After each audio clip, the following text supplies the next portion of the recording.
ফাউন্ডেশনের পরিচালনায় অনুষ্ঠিত হলো বসন্ত উৎসব। ডট ফাউন্ডেশনের উদ্যোগে সারা বছর জুড়ে পরিবেশ সংরক্ষণ ও রক্তদান আন্দোলনকে কেন্দ্র করে নানান সামাজিক কর্মসূচি গ্রহণ করা হয়। তারই অন্যতম এক সুন্দর মিলনক্ষেত্র হলো এই বসন্ত উৎসব। এই বিশেষ অনুষ্ঠানে উপস্থিত ছিলেন পশ্চিমবঙ্গ সরকারের শিক্ষারত্ন পুরস্কার প্রাপ্ত বিশিষ্ট শিক্ষক অরুণ কুমার পাত্র, শিক্ষা ও সংস্কৃতি প্রেমী বর্ণালী, নৃত্যশিল্পী শুক্লা সরকার, নৃত্যশিল্পী প্রিয়াংশু চক্রবর্তী, ডট ফাউন্ডেশনের সম্পাদক মহিদুল আলী, সভাপতি দীপঙ্কর পোরেল সহ আরো বহু গুণীজন। উৎসব প্রসঙ্গে ডট ফাউন্ডেশনের কর্ণধার তথা সভাপতি দীপঙ্কর পোরেল জানান, বিগত কয়েক বছর ধরেই এই বসন্ত উৎসবের আয়োজন করে আসছে সংস্থা। বসন্তের এই রঙিন আবহে মানুষ মানুষকে আপন করে নেয়, নতুন করে একে অপরকে চেনার ও সমাজের প্রতি দায়বদ্ধতার শপথ নেয়। তিনি আরও বলেন, যদি আমরা আমাদের পরিবেশ ও সমাজ সংস্কৃতিকে রক্ষা করতে না পারি, তাহলে ভবিষ্যৎ প্রজন্মকে কিভাবে সুরক্ষিত রাখব? নৃত্যের ঝংকার, কথার অলংকার আর সংস্কৃতির মেলবন্ধনে বারবার উঠে এসেছে একটাই বার্তা, আমাদের শিল্পী ও সংস্কৃতিকে আমাদেরই বাঁচিয়ে রাখতে হবে। শেষে একটাই কথা, ফুল ফুটুক বা না ফুটুক, আজ বসন্ত।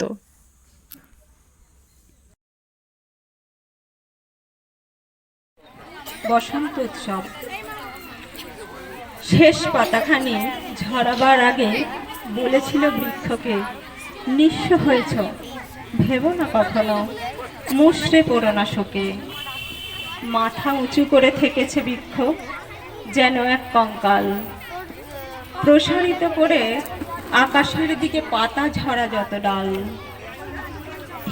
প্রচেষ্টায় আজকের যে বসন্ত উৎসবে আমরা বিভিন্ন অনুষ্ঠান করি সারা বছর, তার মধ্যে বসন্ত উৎসব কেন বেছে নেওয়া হয়েছে, যে আমরা সারা বছর সিরিয়াস কর্মসূচির মধ্যে থাকি, যেখানে কখনো আমাদের কোনো বন্যপ্রাণ যেখানে আমরা এন্ডেঞ্জার স্পিসিসের মধ্যে আমাদের যখন রাজ্যপানে ফিশিং ট্যাগ, যেটা মেছো বিড়াল বলা হয়, সেটা ক্রমাগত রোড অ্যাক্সিডেন্ট, তাদের বাসস্থান জলাভূমি যেভাবে ধ্বংসস্তূপে পরিণত হয়েছে, তাদের বাসস্থান সংকটে রয়েছে, সেই জন্য রোড অ্যাক্সিডেন্ট থেকে শুরু করে এমনকি মানুষ অত্যাচার, একটা পুকুরের মাছ চুরি, সে মাছ খেয়েছে বলে তাকে বিষ দিয়ে পর্যন্ত মেরে দেওয়া হচ্ছে, অথচ মানুষ সে মাছ না পুকুর চুরি করে দিচ্ছে, মানুষ নদী চুরি করে নিচ্ছে, সেখানে কিন্তু আমরা কিছু করি না। কিন্তু একটা বন্যপ্রাণ যদি একটা মাছ খায়, সেখানে কী করছে, আমরা তাকে বিষ দিয়ে মেরে দিচ্ছি, নয় পিটিয়ে মেরে দিচ্ছি। এই চিন্তা ভাবনা থেকে আমাদেরকে বেরিয়ে আসতে হবে, কারণ আমরা যদি এটাকে বেরিয়ে আসতে পারি, তাহলে আমাদের কিন্তু আস্তে আস্তে আমাদের পরিবেশ প্রকৃতি সব কিছু ধ্বংসের মধ্যে চলে যাবে। বসন্ত উৎসব কেন না, আমাদের নিজেদের মধ্যে সমগ্র বছরের মধ্যে যে সিরিয়াস কর্মকাণ্ড থাকে, তার মধ্যে এটা একটু নিজেদেরকে রাঙিয়ে নেওয়া, নিজেদেরকে নতুন করে চেনা, নতুন করে ভাবা, নতুন করে ভাবনার বহিঃপ্রকাশ, একে অপরের মধ্যে নিজেদেরকে রাঙিয়ে নেওয়া, সেই বহিঃপ্রকাশে আমাদের এই চিন্তা আমরা এই বসন্ত উৎসব। আপনারা পরিবেশ দূষণকে রোধ করার জন্য কাজ করছেন, বন্যপ্রাণীকে সংরক্ষণ করার জন্য কাজ করছেন, কিন্তু আজকের দিনে যুব সমাজ যে অপসংস্কৃতির জ্বরে হারিয়ে যাচ্ছে, আজকে খেলার মাঠে ছেড়ে পাওয়া যাচ্ছে না, লেখাপড়ার দিকে তাদের মনোযোগ নেই, এই সমস্ত যুব সমাজকে সুস্থ সংস্কৃতির জোয়ারে ফিরিয়ে আনার জন্যে, সমাজের সুস্থ সমাজ পরিবেশে ফিরিয়ে আনার জন্য আপনাদের কী কর্মসূচি? আমাদের এই যে আপনি একটা খুব ভালো কথা বললেন, যে যুব সমাজ আস্তে আস্তে অপসংস্কৃতি, এই মোবাইল নিয়ে, যে ধরুন আমাদের এই অনুষ্ঠান চলছে, পার্কে অনেক রয়েছে, তারা কিন্তু মোবাইলে ব্যস্ত। আমাদের চিন্তা ভাবনা আরও রয়েছে বিভিন্ন ডট ফাউন্ডেশন, এর মধ্যে খেলায় ছেলেদেরকে বিনিয়োগ করা, খেলার মধ্যে আমাদেরকে বিভিন্ন জায়গায় আমরা খেলার মধ্যে যে যুব সমাজ যদি উঠে আসে, সেখান থেকে প্রতিভা যদি আমাদের জেলা স্তরে, রাজ্য স্তরে, বা যদি আমাদের দেশের প্রতিনিধি করতে পারে, বা সেখান থেকে তারা যদি নাম উজ্জ্বল করতে পারে, সেই রকম আমরা চিন্তা ভাবনা নিয়েছি। আমরা নারী শক্তির ট্রফি আমরা কিছুদিন আগে পাত্রপোলের ওখানে শুরু করেছিলাম ডট ফাউন্ডেশনের পক্ষ থেকে। আমরা বিভিন্ন জায়গায় সংস্কৃতিক এই যে অনুষ্ঠান, আমাদের অপসংস্কৃতির কালচার বেশি শুরু হয়ে গেছে, আমাদের যে ভারতীয় সংস্কৃতি আস্তে আস্তে ধীরে ধীরে শেষ হয়ে গেছে, সেইখানে এই যে নৃত্য, গান, আবৃত্তি, সেগুলোকে আমরা তুলে ধরছি সমাজের সামনে। কেননা এই নৃত্য, গান, আবৃত্তি যদি সমাজের মধ্যে আবৃত্তি যারা করে, নৃত্য যারা করে, এদের মধ্যে আস্তে আস্তে শিল্পকলার ভাবনা রয়েছে, তাদের মধ্যে একটা সত্তা রয়েছে, একটা শিল্পী সত্তা রয়েছে, তাদের মধ্যে ভালোবাসা রয়েছে, স্নেহ রয়েছে। যারা শিল্পী হয় তাদের মধ্যে যে বহিঃপ্রকাশ থাকে, তাদের যে কথা বলার ধরন বলছে প্রধানত আমাদের কর্মসূচি লকডাউন থেকে শুরু হয়েছিল, কিন্তু আমরা সরকারিভাবে স্বীকৃতি পেয়েছি 2022 সালে। আমাদের যেটা প্রধান কর্মসূচি ছিল যেটা হচ্ছে বন্যপ্রাণ সংরক্ষণ। এটা অহেতুক যারা গাড়ি রাস্তাঘাটে কুকুর বা অন্যান্য যারা বিলুপ্তপ্রায় প্রাণী যেগুলো আমাদের গাড়ি চাপা করে মারা যায়, বা অনেক সময় দেখি আমরা কচ্ছপকে কেটে খেয়ে নেয় বা কচ্ছপকে বিভিন্ন কাজে ব্যবহার করা হয়, তো সেইগুলোকে উদ্ধার করা। এবং এছাড়া শুধু ওইগুলো না, আরও যেখানে সাধারণভাবে যারা আমাদেরকে খবর দেয় এখানে কোনো পশু পাখি তারা সাহায্যের প্রয়োজন হয়, সেখানে গিয়ে আমরা তাদেরকে সাহায্য করি। এইটা হচ্ছে আমাদের কর্মসূচি। এছাড়াও আমরা সারা বছর ব্লাড ডোনেশন করতেই থাকি, এবং যাদের মুমূর্ষু রোগীদের ব্লাডের প্রয়োজন হয় তাদেরকে আমরা রক্ত সরবরাহ করি, সেটা বিভিন্ন ব্লাড ব্যাংক থেকে এনে হোক বা সেখানে লাইভ ডোনার গিয়ে হোক।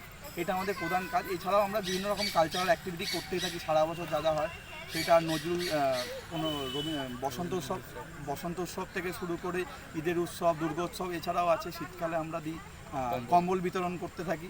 এছাড়াও আমাদের সারা বছর প্রোগ্রাম লেগেই থাকে, এরকম কোনো স্পেসিফিক হয় না যে আমরা এইটাই করি বা ওইটাই করি। আমাদের প্রধান উদ্দেশ্য যেটা বিলুপ্তপ্রায় প্রাণীদেরকে রক্ষা করা। এছাড়াও আমাদের সোশ্যাল একটা মেসেজ দেওয়া যে মানুষ মানুষের জন্য, এটা আর আজকের পরিবেশ প্রকৃতি নিয়ে আমাদের যে চিন্তাভাবনা, কারণ এই সমাজে শুধুমাত্র তো মনুষ্য জাতি বা আমরাই মানুষ বা আমরাই পৃথিবীতে থাকবো তা তো নয়। পৃথিবীতে সকলের অধিকার আছে বাঁচা, সেখানে একটা বন্য প্রাণীরও যেমন অধিকার আছে, একটা মানুষেরও ঠিক ততটাই অধিকার আছে।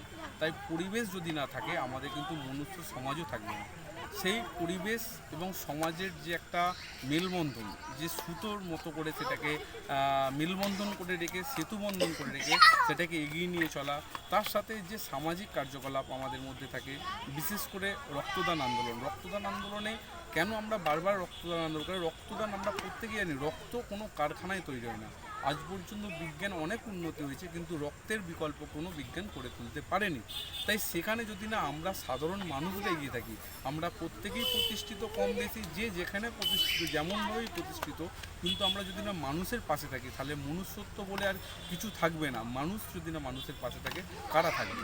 সেখানে একটা মানুষই পারে একটা মানুষের জীবনকে বাঁচিয়ে আনতে।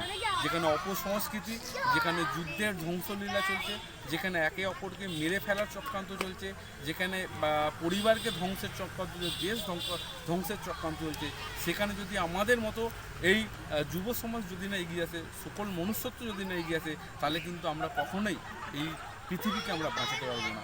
কেননা প্ল্যানেট বি বলে দ্বিতীয় আর কিন্তু নেই। পৃথিবীতে একটাই এই পৃথিবী রয়েছে, দ্বিতীয় পৃথিবী কিন্তু নেই। তাই যদি আমাদের এই পৃথিবী ধ্বংস যায়, সমগ্র মানব জাতি